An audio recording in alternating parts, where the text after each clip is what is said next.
Surat ke-96. Ya, bisa dimulai ya. Bisa dimulai ya. Bismillahirrahmanirrahim.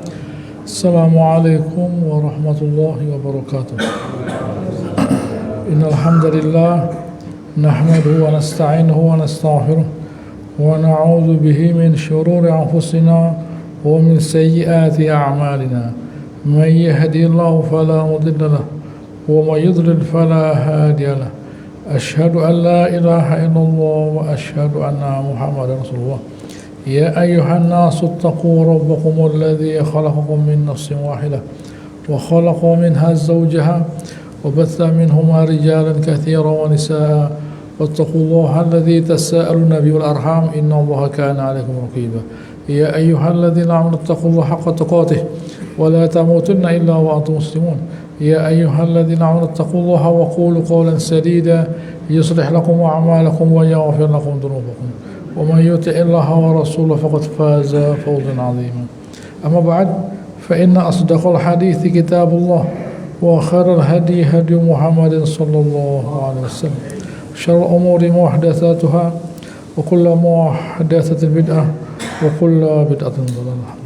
Ini kita kembali selesai hatam Al-Qur'annya kita tafsirkan selama kurang lebih 11 tahun dan akan kita mulai lagi membacanya mulai dari awal surat selama kira-kira 12 tahun, bukan 11 tahun, 12 tahun kita membaca. Alhamdulillah dimulai dari awal turun dari surat dari Al-Qur'an, yaitu Iqra. Nah, ada sebuah riwayat dari Imam Ahmad yang dibawakan oleh Ibn Katsir bahwa dari Aisyah bahwa awal ma budi'a bihi Rasulullah SAW minal wahyi, mulainya wahyu Rasulullah SAW adalah ar-ru'ya as-sadiqah fi naum, mimpi yang benar. Nah, di mana fakana la yara ru'yan illa ja'at mithla falqa as-subha, di mana beliau tidak memimpi sesuatu kecuali beliau melihatnya besok hari. Nah, gitu ya. Kecuali beliau mimpi apa, besok melihat apa yang beliau lihat dalam mimpinya. Nah, itu mimpi itu 1/48 dari kenabian. Nah, jadi Nabi SAW mulai oleh Allah Ta'ala piranti-piranti alat-alat untuk jadi Nabi itu dipasang oleh Subhanahu Wa Ta'ala. Yang pertama, yang paling sederhana adalah mimpi yang benar. Nah, mimpi yang benar itu berangkatnya dari ucapan yang benar. Nanti di akhir zaman kata Rasulullah SAW, orang beriman itu akan melihat apa yang dia lihat dalam mimpinya, dan yang paling benar mimpinya, yang paling benar ucapannya lah. Jadi kalau orang itu suka bohong, mimpinya ya salah. Begitu ya. Kalau orang itu suka bohong berbicaranya, mimpinya ya salah. Begitu ya. Karena mimpi itu adalah alam bawah sadarnya. Alam bawah sadarnya itu sudah kebohongan. Maka apa yang dia lihat merupakan hasil dari kebohongannya. Kalau orang yang berkata benar, sidik, alam bawah sadarnya benar, tidak ada kebohongan, maka apa yang dia lihat dalam mimpinya sama dengan yang dia lihat keesokan harinya. Nah, itulah fasilitas kepada Allah Ta'ala untuk orang beriman. Nah, diberikan pada orang beriman. Nah, ini mulainya. Itu yang pertama. Yang kedua, summa hubbiba ilaihi al-khala. Kemudian beliau dijadikan suka suka al-khala, menyendiri. Menyendiri beliau. Jadi beliau mulai merasa ada ketidakcocokan dengan sekitarnya. Apa ini? Orang-orang yang kerjanya hanya syirik, menyembah berhala, ini tidak benar ini. Jadi beliau mulai menyingkirkan dirinya dari komunitas yang salah, komunitas yang sudah terkontaminasi. Ini pelajaran penting buat kita. Hendaknya kita itu punya standar dalam hidup, punya patokan. Oh, ini saya lihat sekitar saya ini sudah mulai tidak karu-karuan. Saya harus menciptakan jarak. Begitu, bukan lalu dinikmati. Atau bencana itu adalah dia tidak tahu bahwa komunitasnya sudah salah. Maka dia cocok dengan komunitasnya. Oh, sudah satu hati kalau begitu. Kalau orang itu hatinya benar, dia mulai punya patokan. Ini kok kelihatannya orang-orang ini sudah mulai menjauh dari kebenaran. Ya, saya berusaha kalau bisa saya perbaiki. Tidak bisa, saya harus mengundurkan diri, menjauhkan diri. Nanti saya kesedot akhirnya. Gitu ya, tidak boleh. Jangan, Allah telah melarang kita gitu ya, dari duduk bersama orang-orang yang menghina Allah Subhanahu wa taala, gitu ya. Kita dilarang oleh Allah Subhanahu wa taala dari duduk bersama orang-orang yang menghina Allah Subhanahu wa taala. Pada surat An-Nisa 140, wa qad nazzala 'alaikum fil kitab, sudah Allah Ta'ala turunkan kepada kalian dalam kitab Al-Qur'an, idza sami'tum ayatin la yukfaru biha. Dan idza sami'tum ayatin la yukfaru biha, kalau kalian mendengar firman Allah Ta'ala, mereka mengkafirinya, menolaknya, wa istahza'u biha, dan mempermainkannya, fala taqudu ma'hum, jangan duduk dengan mereka, hatta yakhudu fi hadits ghairi, sampai mereka itu pindah bicaranya yang lainnya.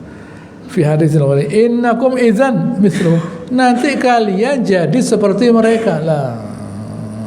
Innallaha jami'ul munafiqina wal kafirin fi jahannam jami'a, Allah Ta'ala mengumpulkan orang munafik dan orang kafir di neraka bersama-sama, yaitu orang-orang yang suka menghina Allah Subhanahu wa taala. Tapi ini majelisnya uangnya banyak loh, uangnya banyak, mau dimasukkan neraka kok. Enggak boleh. Kalau dibayari ya jangan, cari rezeki dengan cara yang lain. Jangan cari rezeki dengan menghina-hina agama Allah Subhanahu wa taala. Masih surat Al-An'am ayat 68. Wa idza ra'aita alladziina yakhuduna fi ayatina fa'arid 'anhum hatta yakhudu fi haditsin ghairi. Kalau kalian kebetulan bersama orang-orang yang sedang menghina-hina ayat kami, fa'arid 'anhum, nyingkir. Gitu ya. Sampai mereka bicara yang lainnya.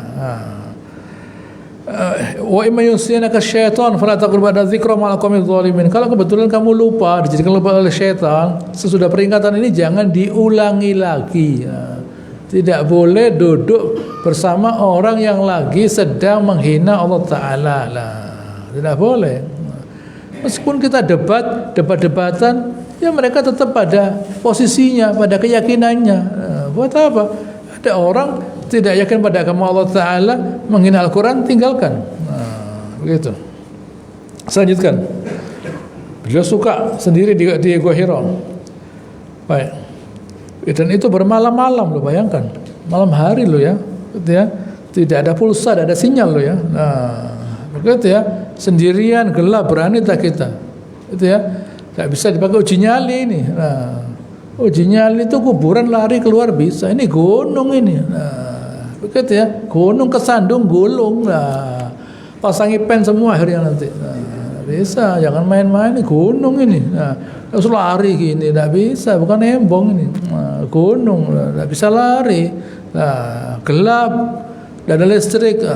Bagaimana? Tidak ada lampu loh ya, loh. Gitu loh. Itu mesti kita pikirkan, gitu. Baik, lalu ya. Kemudian saya, baik. Lalu beliau membawa bekal, gitu ya. Kalau kembali kepada Khadijah, gitu ya. Suatu kali datanglah malaikat Jibril dan berkata, "Iqra." Kamu baca, bukan kamu ucapkan, kamu baca. Karena persepsi beliau kamu baca. Beliau berkata, "Ma'ana biqari', saya ini tidak bisa membaca. Yang meskipun ada tulisannya saya tidak bisa membaca." maka saya dirangkul. Nah, gitu ya. Dirangkul berat sekali. Nah, dirangkul Jibril ini. Lalu dilepas. Ya, lalu dia berkata, "Iqra." Saya katakan saya tidak bisa membaca. Dirangkul lagi. Nah, berat. Kita tidak bisa bekan. Berat. Lalu dilepas lagi. "Iqra." Ma'ana biqari, saya tidak bisa baca. Dirangkul lagi yang ketiga. Kemudian Jibril mengucapkan firman Allah Ta'ala, "Iqra bismi rabbikal ladzi khalaq, khalaqal insana min 'alaq, Iqra wa rabbukal akram, alladzi 'allama bil qalam, 'allamal insana ma lam ya'lam." Ini beliau malaikat Jibril ucapkan kepada Rasulullah SAW. Nanti kita bahas. Baik, lalu dia kembali kepada Khadijah dan berkata, "Zamiluni, zamiluni." Nah, kedinginan beliau karena begitu takutnya. Oleh Khadijah diberi selimut sampai hilang rasa takutnya. Wahai Khadijah, ya, saya ini kenapa? Beliau bercerita mengenai apa yang beliau alami. Saya takut sekarang. Apa kata Khadijah? Kalla, tidak apa-apa. Ya, abshir. Ya, kamu yang bergembira, tidak usah khawatir. Kamu itu orang baik. La yukhzikallahu abada.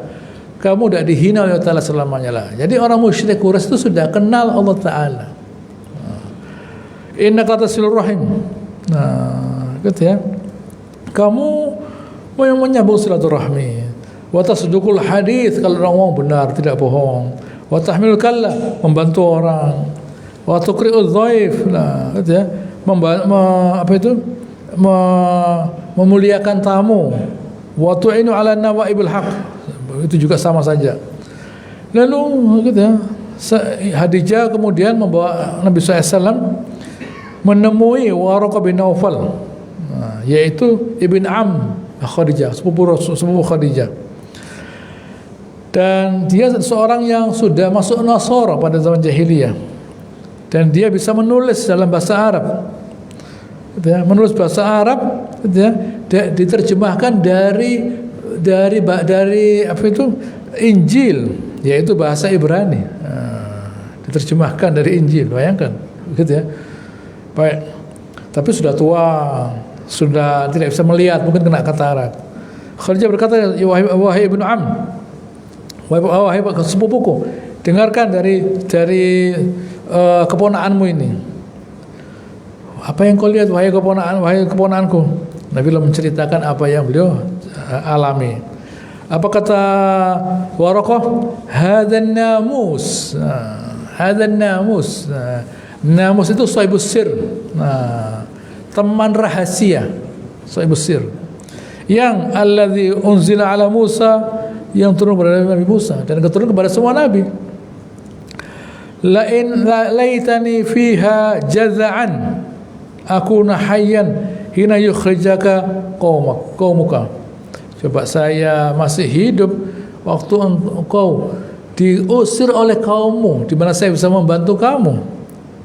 Apa kata Rasulullah SAW? Amukhrijiyahum. Nah, amukhrijiyahum. Nah, gitu ya. Apakah mereka itu akan mengusir saya? Oh iya, katanya Waraqah bin Naufal, tidak datang seperti pada seorang yang kamu alami sekarang ini, kecuali dia akan dimusuhi. Nah, setiap orang yang mengalami yang kamu alami, dia akan dimusuhi. Gitu ya. Kalau saya sempat hidup waktu kamu dibegitukan, dimusuhi, saya akan membantu kamu. Tetapi ya, gitu ya. Nah, Waraqah lalu meninggal setelah itu. Gitu. Itulah yang terjadi pada Waraqah. Dia kepingin masuk Islam, cuma Islamnya belum datang. Nah, gitu ya. Dia sudah niat masuk Islam. Saudaranya dia, gitu ya. Sepupunya dia juga begitu. Kepingin cari kebenaran, ketemu orang Nasoro, ketemu orang Yahudi. Nah, saya kepingin masuk agama Yahudi. Oh, kalau kamu masuk agama Yahudi, kamu akan diberkahi Allah Ta'ala. Oh, enggak, saya tidak mau diberkahi Allah Subhanahu Wa Ta'ala. Gitu ya. Ketemu cari yang lainnya. Kena ke agama Nasara, seorang pendeta Nasara. Saya ingin masuk agama Nasara. Oh jangan. Kalau kamu masuk agama Nasara nanti kamu dimurkai Allah Subhanahu wa taala loh. Jadi orang Nasara zaman dulu itu sudah ngerti bahwa dia itu ngawur, tapi tidak ngejar orang lain ngawur loh itu loh. Begitu ya. Jadi orang Nasara itu sudah tahu kalau barang ini ngawur. Memang barang ini dibuat ngawur memang. Begitu ya.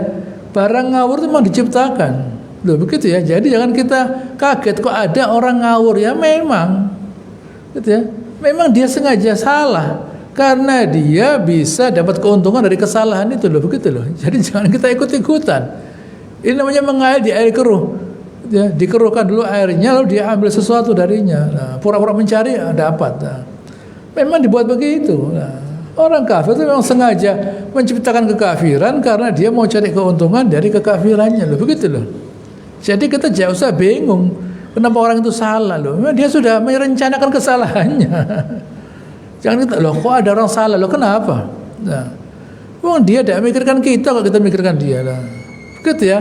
Orang salah itu memang dia sengaja menciptakan kesalahannya. Biarkan saja. Dia lagi sedang menuju pada kebinasaan. Biarkan saja. Nah, gitu ya, tidak usah kita heran kok ada orang senang berada pada kesesatan ya memang dia cocok di situ kok, nah, gitu ya, dia cocok di situ. Sama dengan kita tanya pada tukang sampah misalnya, Anda kok cocok di sini? Lah Anda bisa ngasih kerjaan yang lain tak? Di toko parfum misalnya, lah misalnya, Anda bisa ngasih kerjaan, Anda bisa lah, Anda kok gandes tanya-tanya saya, menyantai Anda ini, gitu, Anda bisa ngasih kerjaan kok Anda kok bisa kerja di, gitu, Anda kok mau kerja di tambang? Anda bisa ngasih kerjaan lain di tempat yang aman. Lah ya, Anda ini udah jelas kok mau tanya-tanya orang lain Anda kok mau kerja di sini. Begitu ya. Orang itu sudah tahu pekerjaannya beresiko, tapi ada uangnya di situ lah. Siapa yang tidak kepingin duduk di kantor, tanda tangan, transfer uangnya ya enak lah. Begitu ya. Tapi uang apa ini? Misalnya, nggak bisa lah. Jadi itulah yang terjadi. Memang ada orang yang sengaja meletakkan dirinya pada kesesatan, begitu. Selanjutkan, baik. Lalu setelah itu, ya, wahyu tidak turun, berhenti. Iqra-nya itu berhenti sampai itu tadi. Bukan turun terus enggak. Di mana Nabi SAW beliau berusaha naik ke gunung, mau bunuh diri beliau. Setiap kali itu terjadi muncul Jibril, wahai Muhammad, kamu tuh utusan Allah Ta'ala yang benar.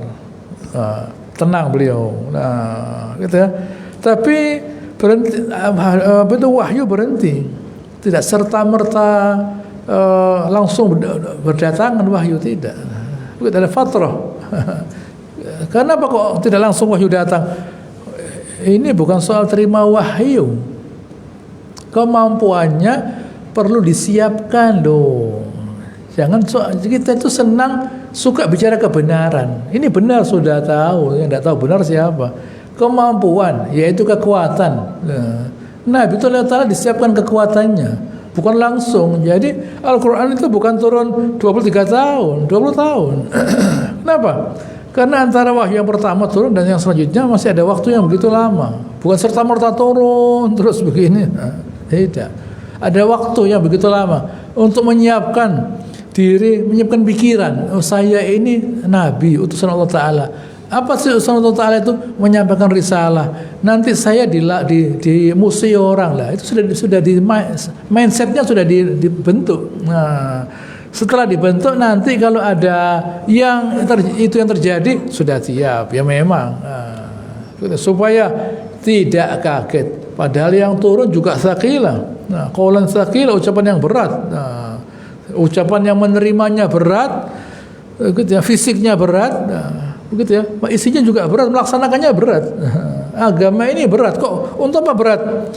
Agar kita jadi mulia.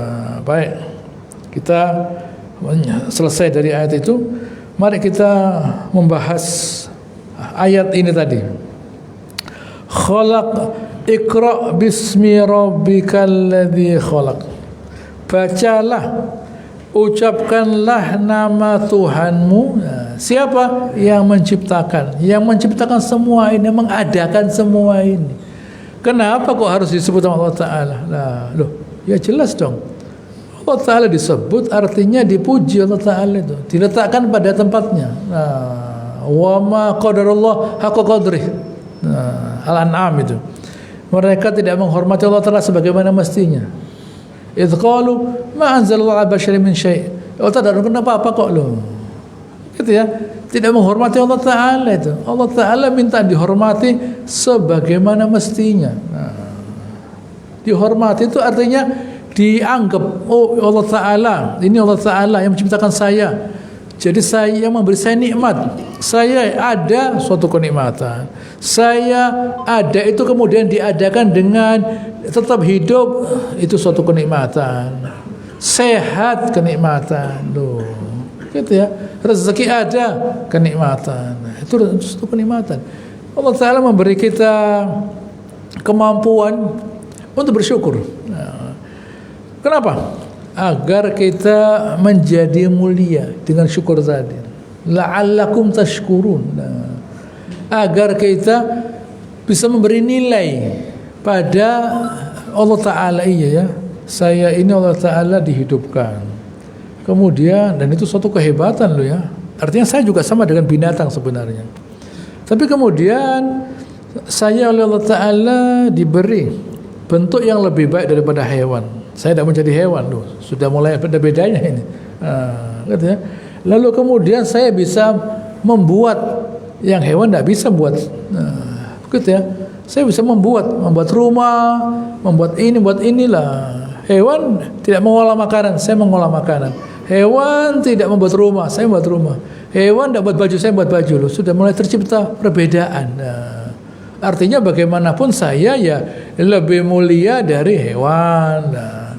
Jadi berarti saya itu syukurnya harus lebih banyak daripada hewan loh, gitu loh. kan gampang begitu tuh seharusnya. Saya seharusnya lebih syukur dari hewan. Kenapa? Karena saya menjadi lebih merasa mulia daripada hewan. Hewan kan sekedar ada yang dimakan, tidur seadanya. Jangan kita tanya kepada harimau tidur di mana lah. Lalu Anda kok ngurusi saya? Anda ini belum selamat kok ngurusi saya lah. Begitu ya. Hewan itu tidak mikir tempatnya dia. Nah, pindah sana pindah sini, tidak ada alamatnya. Makanya dia tidak kirim surat. Tidak ada alamatnya. Kalau kita ada tempatnya, rumah di sini tempatnya, dengan segala kemewahannya. Begitu ya. Makanan dengan segala kemewahannya. Kalau hewan daging mentah dimakan. Buaya utuh dimakan, manusia utuh dimakan oleh buaya. Kenapa? Nanti ada yang mengolah. Buaya tidak bicara soal lidahnya. Buaya itu tidak kenal pedas, asin, manis, tidak kenal buaya. Lalu dikasih parfum misalnya, buaya dikasih, gitu ya, hewan dikasih parfum. Cuma ini enak tak ini lah, ya tidak bisa. Tidak tahu dia baunya apa. Lah, begitu ya, tidak tahu dia. Antara baunya kentut dan minyak wangi tidak ada bedanya lah. Makanya dia kencing di situ, buang air di situ, tidak ada bedanya lah. Manusia tidak, gitu ya. Oh ini wangi, oh ini begini loh. Kemampuan membedakan bau, rasa, suara loh sudah berbeda. Hewan tidak akan mendengarkan musik, nah tidak begitu. Gitu ya, hewan tidak akan merasakan dengan lidahnya, mencium dengan baunya. Itu hewan tidak ada. Sudah berbeda tuh. Sudah berbeda. Gitu ya. Dan lalu menutup aurat. Gitu ya, menutup aurat tidak hanya menutup aurat saja. Ada motifnya bajunya loh. Gitu ya. Mengenal berbagai macam bentuk. Wah, itulah manusia. Kemampuan manusia untuk begitu itu tidak dimiliki oleh makhluk lain. Nah, jadi manusia itu adalah makhluk yang paling mengeksploitir kemampuan Allah Ta'ala. Begitu ya. Manusia itu adalah makhluk yang paling mengeksploitir. Allah Ta'ala tertantang dengan manusia. Makanya Allah Ta'ala menciptakan surga untuk menunjukkan kehebatannya Allah Ta'ala. Surga itu Allah Ta'ala ciptakan untuk menunjukkan kehebatannya Allah Ta'ala. Waktu surga itu ada dan malaikat Jibril disuruh melihat dan dikelilingi surga tadi dengan makarih, yang tidak enak. Wah, kalau bungkusnya ini katanya malaikat Jibril, tidak ada orang bisa masuk surga. Bungkusnya tidak enak. Nah, begitu ya, repot. Kalau kita beli barang misalnya dibungkus ke orang, malas orangnya. Nah, tidak bisa. Bungkusnya itu penting, bungkus itu. Lah kok enak surga ini bungkusnya tidak enak. Nah, penderitaan, kesulitan, belajar, semua itu tidak enak, semua kesulitan. Lalu neraka, azab, bungkusnya enak. Syahwat, bungkusnya syahwat yang enak-enak. Wah, kata malaikat Jibril, kalau bungkusnya enak gini, menurut saya tidak ada orang selamat dari neraka. Nah, lihat bungkusnya begitu, daya tariknya lah. Malaikat Jibril itu tidak punya nafsu, tidak punya syahwat, tapi bisa membayangkan bagaimana nikmatnya bungkusnya neraka itu. Nah, enak bungkusnya neraka itu, barang-barang yang enak semua. Memang begitu daya tarik memang, supaya orang berbuat maksiat loh, gitu loh. Makanya Allah Ta'ala membalas orang beriman dengan surga, karena orang beriman merasa mulia kalau memuliakan Allah Ta'ala. Nah, orang kafir gitu ya, merasa mulia kalau mereka mengikuti hawa nafsu lah. Beda. Yang di sini merasa mulia kalau ikut hawa nafsu, yang di sini merasa mulia kalau mentaati Allah Ta'ala. Meskipun tidak enak dikerjakan karena mulia. Yang di sini tidak bicara mulia. Kita ngomong enak kok. Mana yang lebih enak dari mana yang lebih mulia daripada keenak? Coba, mana yang lebih mulia daripada enak? Orang bicara mulia. Oh, dia tidak bisa beli ini, tidak bisa beli ini, tidak bisa. Bisa dia beli mobil 2 miliar? Tidak bisa. Saya bisa. Gitu ya. Meskipun ada demo, saya tidur. Begitu lah. Kalau ini kan gitu ya. Meskipun sepi geronjalan begini, tidak bisa lain lah. Begitu ya. Nikmat. Jadi tidak usah bicara kemuliaan. Yang penting itu enak lah. Soal orang lain itu nanti sudah usah dipikirkan, tidak usah mikir orang lain. Yang penting enak lah. Begitu, itu hawa nafsu. Nafsu itu tidak mau mikir orang lain. Yang penting dirinya, yang penting saya enak lah. Itulah hawa nafsu. Disuruh ingat pada Allah Ta'ala bahwa kita itu miliknya Allah Ta'ala lah. Pegawai kita itu, gitu ya. Kita itu pegawai bukan jeragan. Nah, jeragannya Allah Ta'ala, gitu ya. Jeragannya Allah Ta'ala lah, gitu ya. Allah Ta'ala itu as-sayyid, dia tokoh, dia yang mengepalai semuanya. Tidak boleh kita menengahkan diri kita. Baik. Khalaqal insana min 'alaq. Allah Ta'ala menciptakan manusia dari alaq, sesuatu yang menempel. Tahu mereka bahwa manusia itu prosesnya dari menempel di dinding rahim? Tidak tahu. Lalu kemudian nanti turun di Madinah, gitu ya, min mudghah, lalu terus dan seterusnya lah. Min 'alaq, menempel di dinding rahim. Ngerti mereka? Baru saja abad ke-20 tahu, dulu tidak tahu mereka. Nah, perlu 14 abad untuk tahu bahwa mulainya dari yang menempel. Tidak tahu. Nah, gitu ya. Iqra wa rabbukal akram. Sebut nama Allah Ta'ala bahwa yang paling mulia itu adalah Allah Subhanahu wa Ta'ala. Nah, gitu ya. Allah Ta'ala mau mulia. Kenapa loh? Saya ulangi lagi, gitu ya. Allah Ta'ala yang mengadakan kita loh. Prosesnya begitu rumit. Nah, mengadakan kita prosesnya begitu rumit. Nah, gitu ya. Kemudian difasilitasi dengan rasa. Coba kita misalnya kita itu tidak bisa merasakan kesusahan, kesedihan. Loh, bayangkan, sedih itu nikmat loh ya. Kita melihat ada orang tidak bisa makan, kita diam saja gini. Ada orang dipukuli, kita diam saja. Begitu ya. Kok bisa begitu? Karena di kepala kita, di dalam otak kita ada barang kecil namanya amigdala, kecil. Gitu ya. Karena amigdala itu kita bisa susah, bisa menangis, bisa merasakan apapun loh. Begitu ya. Kalau itu tidak ada, kita lihat ada orang digorok, tidak apa-apa. Dia, begitu ya.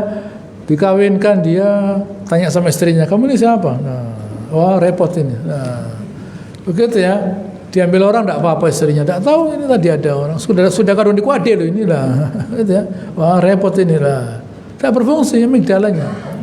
repot. Diberi perasaan Allah Ta'ala, perasaan yang membuat orang merasa mulia. Termasuk kemerdekaan kita ini berangkatnya dari emosi. Kalau udah pakai emosi, tidak bisa, sudah usah merdeka, sudah, gitu ya, tidak usah merdeka ikut. Nah, Belandanya datang kembali ke sini dijajah lagi. Nah, gitu ya, sudah berusaha. Belanda datang ke sini sudah berusaha, diperangi, kita perangi. Nah, gitu ya. Mereka memerangi kita, kita memerangi dia. Belanda itu tidak baca sejarah, begitu ya. Di Jawa ini dari dulu perang terus, begitu ya. Dipikir orang Jawa tidak bisa perang, loh, tidak baca sejarah dia. Mulai dari zamannya Sriwijaya, Singosari, baca saja. Saya bukan guru sejarah, perang mereka. Terlepas dari perangnya itu betul, itu tidak usah dibicarakan. Saya tidak bicara benar atau salah, perang. Begitu ya, perang, soal perangnya benar atau salah itu persepsi, itu sudut pandang. Tapi perang itu ada. Jadi Belanda tidak mendukung. Perang Jawa itu lama loh ya, Ponorogo lama loh ya. Nah, tidak hanya di Aceh, di Jawa juga ada loh ya perang Jawa. Loh, lama itu juga. Loh, begitu ya.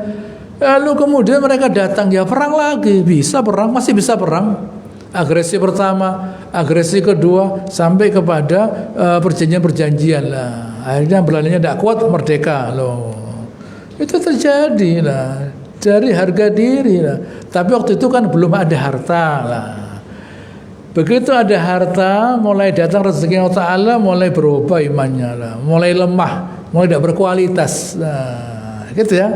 Dulu berkualitas. Waktu zamannya penjajahan tahun 45 berkualitas, bisa buat undang-undang dasar kok. Berkualitas, bayangkan 33 pasal yang masih bisa digunakan sampai sekarang. Nah, bayangkan. Begitu ya, 33 pasal yang masih sekarang masih bisa dipakai loh, bayangkan. Dari begitu hebatnya mereka, hati mereka bersih waktu belum ada harta. Begitu mulai tambang-tambang ada segala macam lah, mulai ya rusak akhirnya. Ya korupsi di sana sini lah, gitu ya. Rusak mentalnya rusak disebabkan nikmat yang turun loh, kan ironi itu. Nah, dulu waktu tidak ada rezeki bagus, waktu rezeki ada rusak. Nah, itu yang terjadi. Begitu, dulu waktu tidak ada rezeki dikuasai penjajah, mentalnya bersih. Waktu rezeki mulai ada, begitu ya, mulai diserahkan negara ini, mulai menurun kemampuannya, lemah jiwanya. Nah, itu yang terjadi. Iqra' wa rabbukal akram. Sebutkan nama Allah Ta'ala, yang paling mulia itu Allah Ta'ala. Yang paling mulia Allah Ta'ala, bukan harta dan sebagainya, bukan. Nah, jadi kalau kita itu ingat pada Allah Ta'ala, saat itu kita jadi mulia.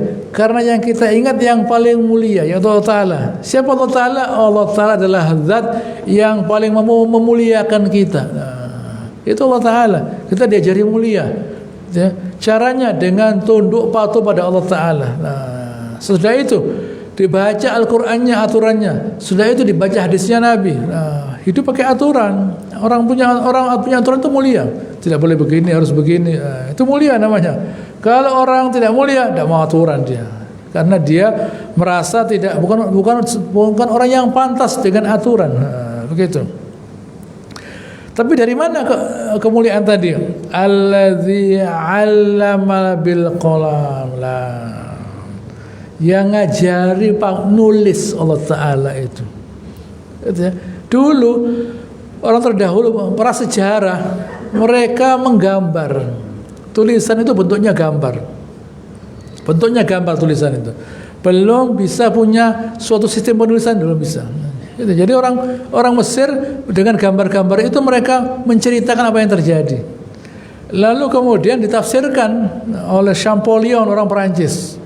Oh, ini gambar ini maksudnya ini, gambar ini maksudnya begini ya, rumit juga tapi ditelaten mereka. Nah, gambar-gambar tadi, jadi kuburannya isinya gambar semua, itu tulisan itu. Nah, orang-orang yang di gua-gua menggambar, digambar hewan itu digambar. Nah, karena mereka mau mencari hewan ini digambar. Nah, sampai akhirnya orang Funisia mulai mereka menggunakan garis begini. Nah, ada lempung dikasih garis begini. Nah, dari lempung tadi dikasih garis begini. Nah, dari lempung itu dikasih garis begini. Gitu ya. Dari tanah liat dibuat garis. Nah, ini tulisan yang pertama. Nah, tulisan yang pertama dari garis-garis begini. gitu. Nah, diletakkan begini sebagai data ini. Nah, gitu ya. Ya lama kelamaan kemudian dari tulisan tadi, gitu ya, dari garis-garis tadi menjadi tulisan. Nah, kan lebih sederhana itu tulisan. Nah, terus-terusnya Yunani, Romawi tidak pakai gambar, pakai garis mereka. Nah, terus-terusnya. Baik. Allamal insana ma lam ya'lam, memberitahu manusia apa yang mereka itu tidak tahu lah. Gitu ya. Memberitahu manusia apa yang mereka itu tidak tahu. Jadi manusia itu harus tahu. Kalau tahu kenapa? Nah, kalau tahu mengerjakan perbuatan yang ada gunanya. Kalau ada gunanya, ada manfaatnya, berarti mereka mulia lah. Begitu ya. Sama dengan misalnya orang diajari buat bangunan. Oh, jadi orang punya rumah. Karena punya bisa buat rumah, ada rumah jadi mulia mereka. Gitu ya. Orang itu membuat pakaian misalnya. Masa kain diputer kayak ihram gitu ya, tidak bisa. Nah, gitu ya. Orang bisa merubah mulai dari kapas sampai jadi kain, bayangkan. Itu prosesnya sulit, rumit. Dari kapas jadi kain. Bahkan dari kain jadi pakaian, bayangkan. Nah, gitu ya. Itu manusia, hewan tidak bisa. Gitu ya. Hewan tidak bisa merubah kapas jadi kain jadi baju, tidak bisa. Kenapa? Karena hewan tidak merasa mulia kalau pakai baju lah. Begitu ya. Hewan tidak merasa mulia kalau pakai baju. Jadi harus dikasih pakaian. Nah, manusia telah dikasih kemuliaan. Saya menjadi mulia kalau pakai baju. Saya jadi mulia kalau saya itu tinggal di sebuah rumah lah. Awal pertama kali kebudayaan civilization adalah membangun rumah. Nah, dulunya ada pakai rumah di gua-gua, mengejar hewan pindah ke sana kemari. Wah, ini tidak bisa terus-terusan begini. Mesti kita membuat rumah, buat rumah mereka. Nah, terus makanannya dari mana? Hewan diternakkan, ternakan hewannya. Nah, hewannya diternakkan. Bukan lalu mengejar-ngejar, enggak, diternakkan hewan lah. Lalu tanaman, ladang, sawah ladang lah, menetap manusia. Jadi menetapnya manusia itu merupakan pembeda antara manusia dan hewan. Hewan selalu migrasi, bermigrasi hewan itu. Kupu bermigrasi, ular migrasi, ikan paus. Kalau ada ikan paus umurnya 30 tahun, berarti sudah 30 kali memutari bumi ini ikan paus. Nah, ikan hewan semua bergerak, manusia enggak, manusia tidak. Nah, menetap dia, menetap. Nah, manusia itu menetap, ada rumahnya, ada alamatnya, rezekinya, ya di situ rezekinya. Nah, itulah manusia. Ini kebudayaan namanya. Ini pembeda antara manusia dan hewan. Baik. Tetapi kalla innal insana layatgha, setelah Allah Ta'ala ngasih kemampuan, segala kemampuan, bisa bangun rumah, peternakan, perkebunan, sombong. Ar-rahu istaghna, setelah mereka istaghna, merasa cukup dari Allah Ta'ala, layatgha, melampaui batas mereka. Tidak butuh pada Allah Ta'ala, alias tidak butuh kebaikan. Nah, gitu ya. Manusia itu kalau dia sudah mapan hidupnya enak, nah, dia lupa bahwa yang dia butuhkan itu bukan itu saja, kebaikan. Nah, begitu ya. Manusia ini kalau hanya yang ada itu sekedar materi saja, lalu akhlak tidak ada, nanti jiwanya terancam. Nah, gitu ya. Dia tidak baik dengan orang sekitarnya. Waktu orang sekitarnya itu tidak ada makanan, dia dibunuh, selesai. Nah, lawan dia makan sendiri, saya tidak dikasih, dibunuh. Nah, gitu ya. Tapi kalau dia memberi sekitarnya loh, makanan, ayo dimakan bersama. Nah, itu manusia namanya. Kalau hewan tidak, harimau, singa, berhasil menggigit rusa, dia makan dulu. Setelah bapaknya yang enak-enak dulu, ganti ibunya. Setelah ibunya, anak-anaknya. Setelah itu datang hiena.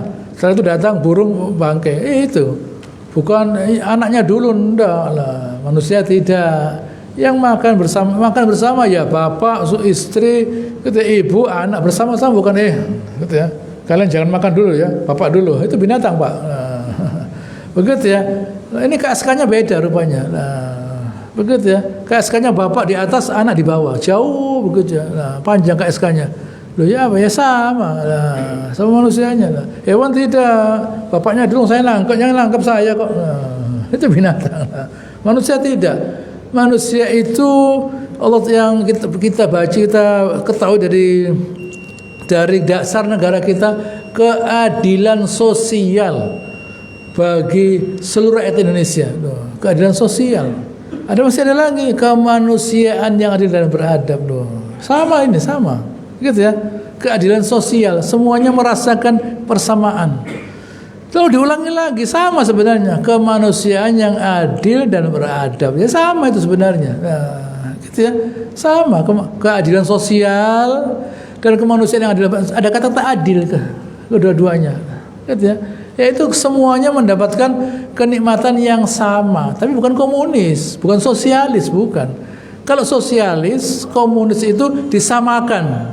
Tidak boleh ada orang kaya, tidak bisa. Tidak semua orang bisa jadi orang kaya. Orang kaya itu yang buat Allah Ta'ala dititipi rezekinya orang banyak lah. Bukan lalu tidak boleh ada orang kaya, tidak bisa. Tidak bisa. Jadi sekarang negara komunis pun masih perlu orang kaya. Karena orang kaya itu yang menciptakan Allah Ta'ala. Dititipi hartanya orang banyak. Dia mustakhlafina fi, kata Allah Ta'ala. Dia dititipi. Nah, begitu ya. Untuk semua orang. Nah, baik. Inilah yang bisa saya sampaikan, insyaallah bermanfaat. Insyaallah akan saya ulangi lagi, perdalam lagi pada pertemuan yang akan datang. Allahumma sholli ala Muhammad wa ala ali Muhammad kama shallaita ala Ibrahim wa ala ali Ibrahim innaka Hamidum Majid, wa barik ala Muhammad wa ala ali Muhammad kama barakta ala Ibrahim wa ala ali Ibrahim innaka Hamidum Majid. Subhanakallahumma rabbana wa bihamdika nasyhadu an la ilaha illa anta nastaghfiruka wa natubu ilaik, wa akhiru da'wana alhamdulillahil alamin, wassalamu alaikum warahmatullahi wabarakatuh.